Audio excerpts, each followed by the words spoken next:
తిరుమల శ్రీవారి లడ్డూల పంపిణీలో తీసుకొచ్చిన మార్పులపై తిరుమల తిరుపతి దేవస్థానం కీలక ప్రకటన చేసింది.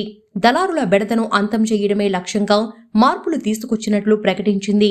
శ్రీవారి భక్తులకు విక్రయించే లడ్డూ ప్రసాదాలను మరింత పారదర్శకంగా విక్రయించేందుకు చర్యలు చేపట్టినట్లు అదనపు ఈవో సిహెచ్ వెంకయ్య చౌదరి తెలిపారు.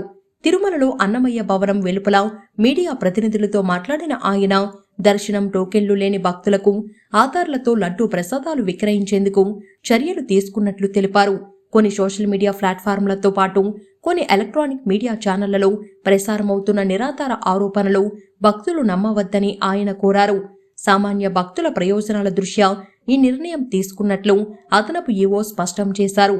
ఇందులో భాగంగా ఆగస్టు 29 ఉదయం నుంచి కొత్త విధానం అమల్లోకి వచ్చిందని చెప్పారు. దర్శనం టోకెన్లు లేని భక్తులు లడ్డూ కౌంటర్లలో తమ ఆధార్ కార్డును నమోదు చేసుకుని 2 లడ్డూలు పొందవచ్చని పేర్కొన్నారు. ఇందుకోసం లడ్డూ కాంప్లెక్స్లో ప్రత్యేకంగా కౌంటర్లు ఏర్పాటు చేశారని వివరించారు.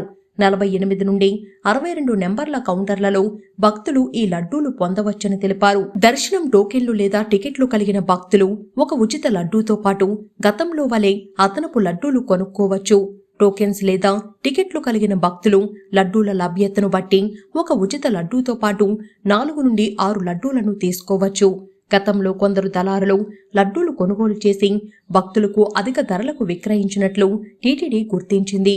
దీనిని అరికట్టేందుకే గురువారం నుండి రోజువారీ టోకెన్ లేని ప్రతి భక్తునికి ఆధార్పై 2 లడ్డూలు మాత్రమే ఇవ్వాలని టీటీడీ నిర్ణయించిందని అదనపు ఈవో సిహెచ్ వెంకయ్య చౌదరి వెల్లడించారు. ఈ విషయంలో భక్తులు టీటీడీకి సహకరించాలని విజ్ఞప్తి చేశారు.